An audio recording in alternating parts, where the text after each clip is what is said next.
it's unbelievable, and I want to thank everyone for joining us for our 400th podcast celebration. So I thought it would be an appropriate time to talk about kind of the top 3 things that we see to save you as a homeowner money when it comes to foundation and foundation-related things. So the number one thing we always see, and that people will give us questions on, and after doing this for over 30 years as a business, is my crack isn't leaking. It's been there for a while. Should I worry about it? Should I do anything with it? Well, the earlier you get these problems resolved, the less money they're going to cost. It's just nipping it in the bud early.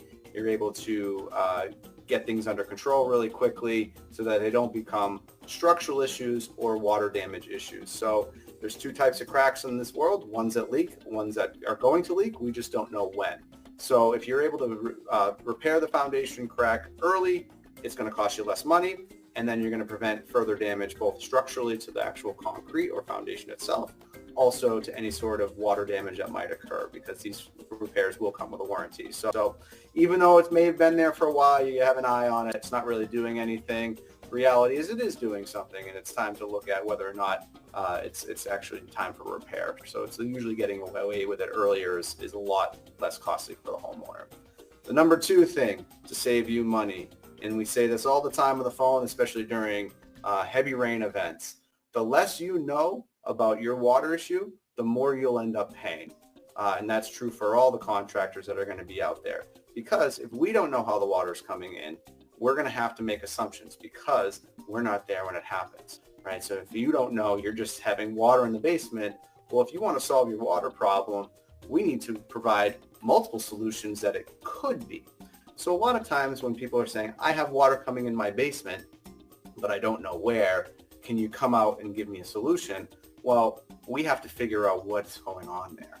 So a lot of times for a homeowner to really identify the source of the issue and really drive your costs down as a homeowner, you really need to do water testing. And what is a water test? It's very simple. It's getting a garden hose in the areas where you think the water's coming in, letting it run outside for 15 to 20 minutes on, 10 minutes off, repeating that cycle, and actually identifying the source of where the water's coming in. Sometimes that involves a company like a restoration company to come in to open up walls and whatnot. But the less you know about where the water's coming in, the more a contractor like us has to guess, because we're not there when it actively leaks. So if you can recreate that leak and say, it's coming in this spot, it's next to this area, that really gives us an area to pinpoint, solve, and then really keep the costs down. The third thing that we would like to have homeowners know is that don't ignore your lally columns. They are oftentimes, and even in newer homes, the source of much structural concern, especially now we're in New England where we're pre-treating roads with brines to help prevent ice formations to keep it safer for driving.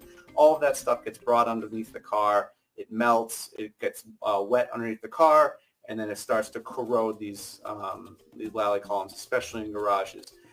Other things you might see is blistering or rusting of the columns.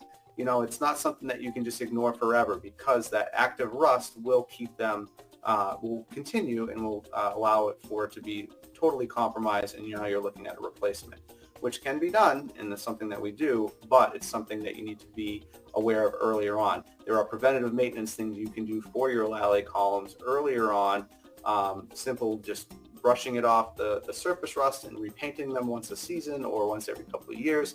That'll do wonders to keep them protected and keep them standing up. Otherwise, if you let them go too long, it eventually is just going to need a replacement. So, those are 3 simple tips that you can have as a homeowner to celebrate our 400th podcast, to keep your costs down, to make sure that you're not walking into a major repair over the years.